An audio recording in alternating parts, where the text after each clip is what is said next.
నేను డాక్టర్ సమీర్ అన్వర్ను పరిచయం చేయాలనుకుంటున్నాను. ఆయన పునరావాస నిపుణుడు. మొదటి ప్రశ్న ఏమిటంటే, పునరావాస నిపుణుడు అంటే ఏమిటి? పునరావాస నిపుణుడు అనేది వికలాంగుల శారీరక మరియు పునరావాస అంశాలలో ప్రత్యేకత కలిగిన వైద్యుడు. కేవలం శారీరక అంశాలను మాత్రమే కాకుండా సమగ్ర దృక్పథాన్ని కలిగి ఉంటారు. అందులో వికలాంగతను పొందినప్పుడు మానసిక అంశాలను, సర్దుబాటు సమస్యలను పరిశీలించడం కూడా ఉంటుంది. అలాగే పనికి తిరిగి రావడం, వినోద కార్యకలాపాలకు తిరిగి రావడం, లైంగికత మరియు సాధారణంగా జీవన పాత్రలను పరిశీలించడం, కోలుకోవడాన్ని గరిష్టంగా చేయడం మరియు జీవన నాణ్యతను మెరుగుపరచడం లక్ష్యంగా ఉంటుంది. నేను పునరావాస వైద్యుడిని అవసరమైతే ఎలా కనుగొనగలను? సాధారణంగా పునరావాస వైద్యులు పునరావాస వాతావరణంలో పనిచేస్తారు. పెద్ద సాధారణ ఆసుపత్రులలో ప్రత్యేక పునరావాస వార్డులు లేదా స్వతంత్ర పునరావాస కేంద్రాలలో పనిచేస్తారు. న్యూజిలాండ్ మరియు ప్రపంచంలోని అన్ని దేశాలలో ఇలాంటి కేంద్రాలు ఉన్నాయి. పునరావాస వైద్యుడి సేవలను మరియు పునరావాస కేంద్రం లేదా బృందం సేవలను సాధారణంగా రిఫరల్ వ్యవస్థ ద్వారా పొందవచ్చు. ఇది తక్షణ శస్త్రచికిత్స లేదా వైద్య వార్డుల నుండి లేదా ప్రాథమిక సంరక్షణ వైద్యుల నుండి లేదా సమాజంలోని ఇతర ఆరోగ్య నిపుణుల నుండి ఉంటుంది. మీరు పునరావాస బృందాన్ని ప్రస్తావించారు. బృందం అంటే ఏమిటి? ఇది ప్రత్యేకత యొక్క ప్రత్యేక అంశం. ఇది బృందం పని ద్వారా జరుగుతుంది. పునరావాస వైద్యుడు ఒంటరిగా పునరావాస ప్రక్రియను నిర్వహించలేరు. ఇది థెరపిస్టుల పెద్ద బృందాన్ని కలిగి ఉంటుంది. అందులో ఫిజియోథెరపిస్టులు, ఆక్యుపేషనల్ థెరపిస్టులు, స్పీచ్ థెరపిస్టులు మరియు ఈ రంగంలో అనేక ఇతర నిపుణులు ఉంటారు. పునరావాస ప్రక్రియలో నేను అవుట్పేషెంట్గా ఉండాలా? నేను కేవలం వచ్చి మిమ్మల్ని కలుసుకుని ఇంటికి తిరిగి వెళ్ళగలనా, లేదా కొంతకాలం ఆసుపత్రిలో ఉండాలా? అది వికలాంగత స్వభావంపై ఆధారపడి ఉంటుంది. కొన్ని వికలాంగతలు తక్షణ శస్త్రచికిత్స దశ తర్వాత తక్షణంగా ఇంటెన్సివ్ ఇన్పేషెంట్ పునరావాసం అవసరం. అయితే, వికలాంగతలు సమాజంలో రోగి పనితీరుపై గణనీయంగా ప్రభావితం చేయకపోతే, వారు అవుట్పేషెంట్లుగా రావచ్చు లేదా వారు సమాజంలోనే పునరావాసం పొందవచ్చు. అంటే ఇంటి వద్ద సేవలు అందించడం. నేను పునరావాస కేంద్రాన్ని సందర్శిస్తే, నాకు స్ట్రోక్ వచ్చినప్పుడు ఏమి జరుగుతుందని నేను ఆశించవచ్చు? మీరు ప్రారంభంలో ఒక మూల్యాంకన ప్రక్రియలోకి వెళతారు. ప్రస్తుత పనితీరు స్థాయిని చూడటానికి. లోపాలు ఏమిటి? సమస్యలు ఏమిటి?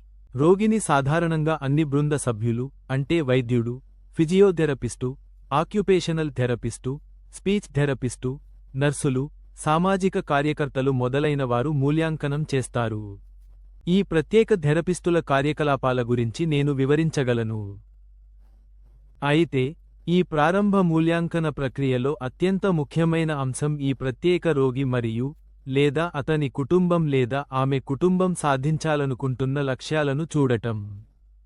ఈ లక్ష్యాలు నిర్ణయించబడిన తర్వాత, పునరావాస బృందం పునరావాస ప్రక్రియను ఆ లక్ష్యాలను లక్ష్యంగా చేసుకుని రోగిని వాటిని సాధించడంలో సహాయపడేలా మరియు విజయవంతంగా ఇంటికి పంపించడానికి ఏర్పాటు చేయగలదు.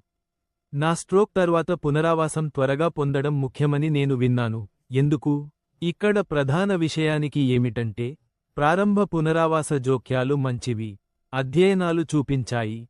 స్ట్రోక్ పొందిన తర్వాత ప్రారంభ వారాల్లో కోలుకోవడం వేగంగా జరుగుతుంది. మేము ఈ కోలుకునే కాలాన్ని గరిష్టంగా ఉపయోగించుకోవాలనుకుంటున్నాము. అందువల్ల పునరావాస ఇన్పుట్ను పెంచడం ద్వారా ఫలితాన్ని గరిష్టం చేయడం. స్ట్రోక్ తర్వాత మెరుగుపడటానికి ఎంత సమయం పడుతుంది? మరియు నా స్ట్రోక్కు ముందు ఉన్న నా శారీరక పనితీరుకు నేను తిరిగి వస్తానా? అది ప్రారంభ స్ట్రోక్ యొక్క తీవ్రత మరియు తీవ్రత, స్ట్రోక్ మెదడులో ఎక్కడ ఉన్నది, ఇతర సహజీవన వ్యాధుల ఉనికి, లేదా గుండె పరిస్థితి లేదా ఊపిరితిత్తుల పరిస్థితి వంటి ఇతర వైద్య పరిస్థితులు పునరావాస ప్రక్రియలో జోక్యం చేసుకోవడం లేదా నిజంగా మానసిక సమస్యలు ఆధారపడి ఉంటుంది. అయితే, సాధారణంగా చెప్పాలంటే, రోగులు ప్రారంభంలో గణనీయమైన లోపాలు లేకపోతే, ఉదాహరణకు, కొన్ని వారాల్లో మెరుగుపడవచ్చు. కాని, వారికి మరింత గణనీయమైన లోపాలు ఉంటే, వారికి కొన్ని వారాలు పట్టవచ్చు, మరియు నిజంగా కొన్ని నెలలు పట్టవచ్చు. అయితే, పరిశోధన చూపించింది, స్ట్రోక్ రోగులు తీవ్రమైన లేదా ఘనమైన స్ట్రోక్ ఉన్నప్పటికీ సంవత్సరాల పాటు కోలుకోవచ్చు, అయితే నెమ్మదిగా. స్ట్రోక్ ఫలితంగా వికలాంగతతో జీవించడానికి మీకు ఏమి సలహా ఉంది?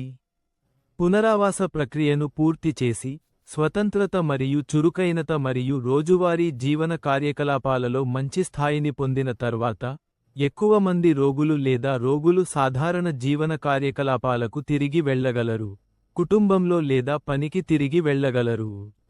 అయితే, మీరు గంటల సంఖ్యను తగ్గించుకోవాల్సి రావచ్చు లేదా కొన్ని సందర్భాల్లో ఉద్యోగ ప్రత్యామ్నాయాలను చూడవచ్చు.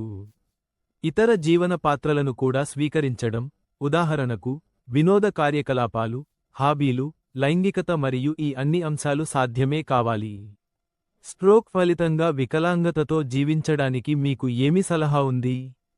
పునరావాస ప్రక్రియను పూర్తి చేసి, స్వతంత్రత మరియు చురుకైనత మరియు రోజువారీ జీవన కార్యకలాపాలలో మంచి స్థాయిని పొందిన తర్వాత, ఎక్కువ మంది రోగులు లేదా రోగులు సాధారణ జీవన కార్యకలాపాలకు తిరిగి వెళ్ళగలరు, కుటుంబంలో లేదా పనికి తిరిగి వెళ్ళగలరు. అయితే, మీరు గంటల సంఖ్యను తగ్గించుకోవాల్సి రావచ్చు. సరే, కొన్ని సందర్భాల్లో ఉద్యోగ ప్రత్యామ్నాయాలను చూడవచ్చు. ఇతర జీవన పాత్రలను కూడా స్వీకరించడం, ఉదాహరణకు, వినోద కార్యకలాపాలు, హాబీలు, లైంగికత మరియు ఈ అన్ని అంశాలు సాధ్యమే కావాలి. నాకు స్ట్రోక్ వచ్చిన తర్వాత, నేను తిరిగి కారు నడపగలనా? మీరు నివసించే దేశంపై ఆధారపడి ఉంటుంది. న్యూజిలాండ్లో, చట్టం ప్రకారం 1 నెల తగ్గింపు ఉంటుంది. స్ట్రోక్ పొందిన తర్వాత, మీరు 1 నెలపాటు కారు నడపడానికి అనుమతించబడరు, ఆ తర్వాత, కోలుకునే స్థాయిపై ఆధారపడి ఉంటుంది. రోగి బాగా కోలుకున్నట్లయితే, మరియు అది చికిత్స చేసే వైద్యుడు లేదా ఆక్యుపేషనల్ థెరపిస్టు ద్వారా మూల్యాంకనం చేయబడితే, వారు తిరిగి డ్రైవింగ్కు అనుమతించబడతారు. కొన్ని సందర్భాల్లో, కస్టమర్ తిరిగి డ్రైవ్ చేయడానికి అనుమతించబడే ముందు రోడ్డుపై డ్రైవింగ్ మూల్యాంకనం అవసరం కావచ్చు. మరియు లైంగిక కార్యకలాపాల గురించి ఏమిటి? నా స్ట్రోక్కు ముందు ఉన్న నా సాధారణ లైంగిక కార్యకలాపాలను నేను తిరిగి పొందగలనా? స్ట్రోక్ పొందిన తర్వాత, లైంగిక దుర్బలత యొక్క అధిక సంభావ్యత ఉంది. ఇది అనేక కారణాల కలయిక వల్ల కావచ్చు. ఉదాహరణకు, మందుల దుష్ప్రభావాలు. ఇవి చాలా సాధారణం. మానసిక అంశాలు, మరో స్ట్రోక్ రావాలనే భయం, లేదా కమ్యూనికేషన్. ఖచ్చితంగా, భాగస్వాముల మధ్య. కానీ ఇవి అన్ని లైంగిక కార్యకలాపాలను పునరుద్ధరించడంలో పెద్ద అడ్డంకులు కావు. ఇది లక్ష్యం కావాలి. అందుకు కొంత విద్య మరియు కౌన్సెలింగ్ అవసరం కావచ్చు. నా స్ట్రోక్ వచ్చిన తర్వాత నా పునరావాసంలో భాగంగా చురుకుగా ఉండటం ఎందుకు ముఖ్యమో? బాగా చురుకుగా లేకపోవడం మీకు స్ట్రోక్ వచ్చే అవకాశాన్ని పెంచుతుంది. పరిశోధన చూపించింది. భౌతిక చురుకుదనం లేకపోవడం స్ట్రోక్ అభివృద్ధి చెందడానికి ప్రమాదకరమైన అంశం కావచ్చు. మరియు మీరు మీ భౌతిక కార్యకలాపాలను పెంచితే, మీకు స్ట్రోక్ వచ్చే అవకాశాలు తగ్గుతాయి. కాబట్టి నిజంగా స్ట్రోక్ వచ్చిన తర్వాత, మీరు మంచి స్థాయి భౌతిక స్వాతంత్ర్యం మరియు చలనశీలతను పొందితే, ఫిజియోథెరపిస్ట్ పర్యవేక్షణలో గ్రాడ్యుయేటెడ్ వ్యాయామం లక్ష్యంగా ఉండాలి. నేను వినేను ఉపయోగించు లేదా కోల్పు అనే పదం, అది పునరావాసానికి వర్తిస్తుందా? బాగా శరీరంలోని ప్రభావిత భాగం యొక్క పనితీరును మెరుగుపరచడానికి ప్రయత్నించడం ముఖ్యమైనది.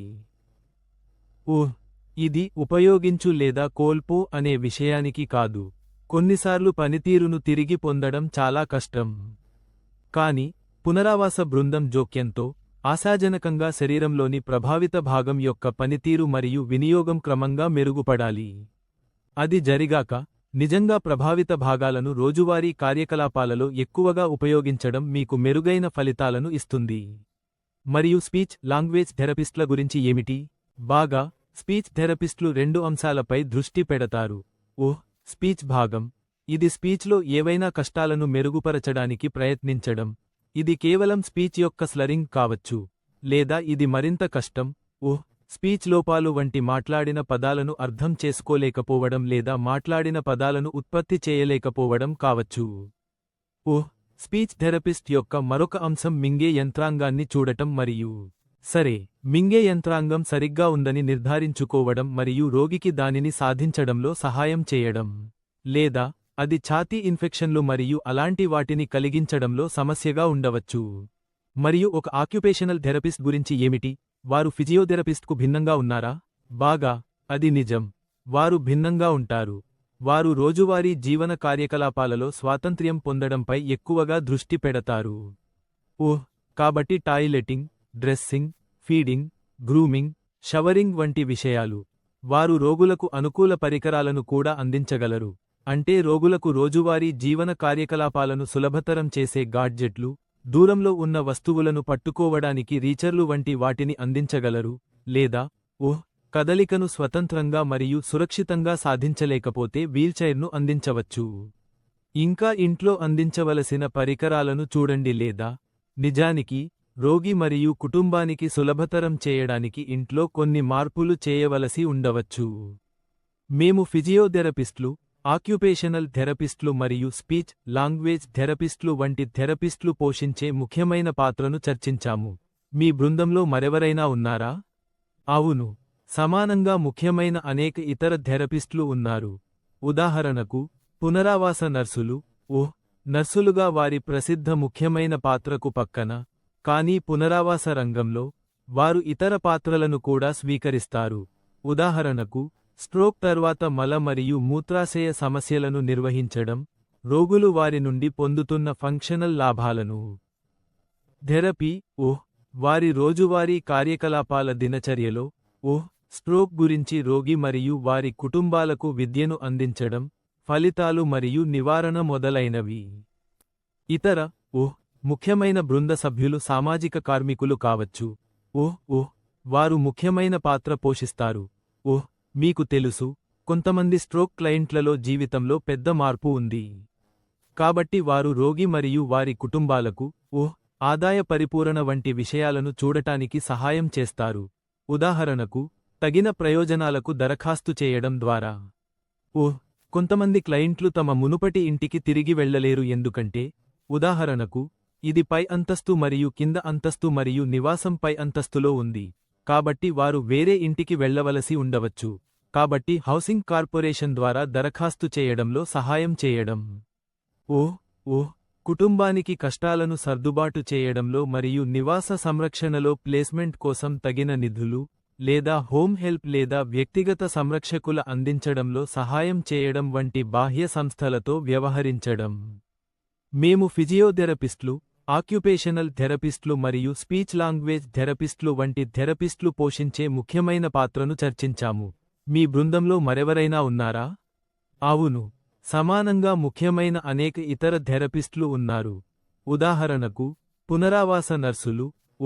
నర్సులుగా వారి ప్రసిద్ధ ముఖ్యమైన పాత్రకు పక్కన, కానీ పునరావాస రంగంలో వారు ఇతర పాత్రలను కూడా స్వీకరిస్తారు.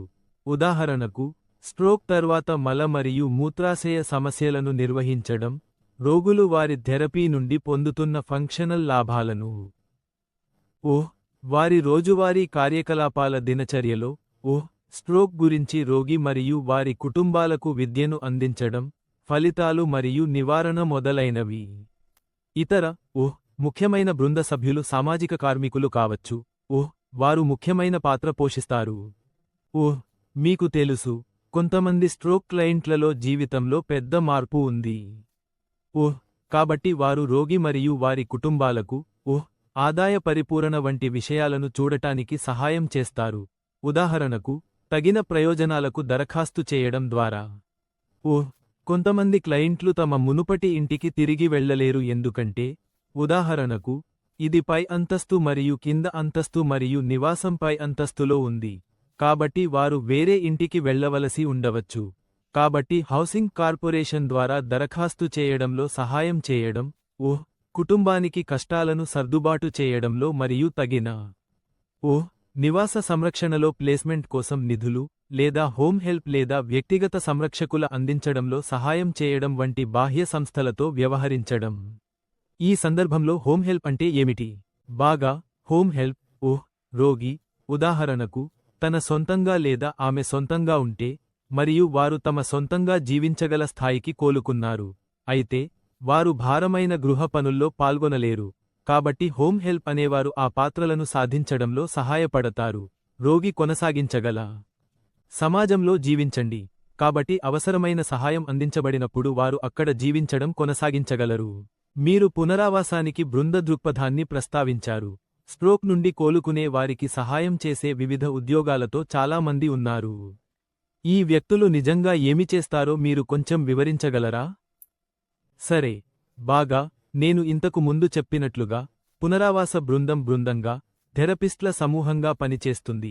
రోగిపై దృష్టి సారించి రోగి యొక్క స్వంత లక్ష్యాలను సాధించడానికి ప్రయత్నిస్తుంది. మేము ప్రక్రియను సమగ్రంగా చూస్తాము మరియు అందువల్ల ఈ వివిధ బృంద సభ్యులను కలుపుతాము. ఉదాహరణకు, ఫిజియోథెరపిస్టులు మంచం నుండి కుర్చీకి బదిలీ చేయడం, సమతుల్యతను తిరిగి పొందడం, నడక సామర్థ్యాన్ని తిరిగి పొందడం వంటి కదలిక సమస్యలపై ప్రత్యేక శ్రద్ధ చూపుతారు.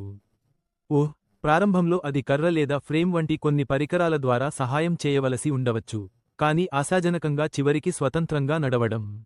మీకు చాలా ధన్యవాదాలు.